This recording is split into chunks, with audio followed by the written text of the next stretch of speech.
হে আব্বুল আলামিন, আমি এক হতভাগা স্বামী, আমি স্ত্রীর জন্য আত্মচিত করতে পারবো না। আল্লাহ, আমি একজন হতভাগা পিতা, আমি তো আমার সন্তানকে কোলে পর্যন্ত নিতে পারিনি। আল্লাহ, আল্লাহ, তুমি আমার স্ত্রী সন্তানকে ক্ষমা করে দাও। আল্লাহ, আল্লাহ, আমার তো নিষ্পাপ শিশু।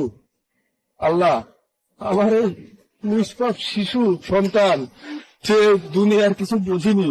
আল্লাহ, ও তো দুনিয়ার কোনো কিছু পাপ করেনি। আর আল্লাহ, আমার স্ত্রী আমার জানা সম্পর্কে তুমি তো বলেছ যে যদি কোনো স্বামী তার স্ত্রীকে ভালো বলে, তার জন্য জান্নাতের রাস্তা তৈরি হয়ে যায়। আল্লাহ, আল্লাহ, আমি সত্যি এই সময় এই 9টা বছর একসঙ্গে ছিলাম, এই 9টা বছর আমি আমার স্ত্রীকে দোষারোপ করতে পারবো না। আল্লাহ, আল্লাহ, কখনো আমার স্ত্রী আমার অবাধ্য হয়নি। আমি যখন ফোন করে বলি আমার স্ত্রীকে যে তুমি বাড়ি যাও, বাড়ি থেকে বেরোতে দেবে না, আমি বেরোয় যাবো, আমার স্ত্রী সব তার বাবা মা ভাই বোন সবাই সাইডে আমার বাড়ি গিয়ে উঠে বসে আছে। তার বাড়ি থেকে বললেও সে আসেনি, কারণ তারা আমার স্বামী যেদিন বলবে সেদিন আমি চলে আসবো।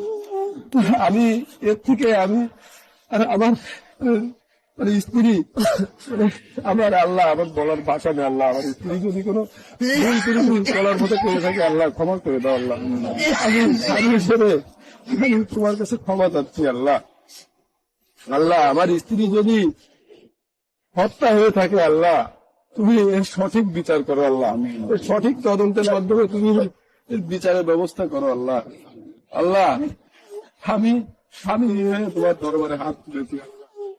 আল্লাহ, আমার কথা বলার শক্তিও নাই। আল্লাহ, আমি স্ত্রীকে তুমি ক্ষমা করো। আমি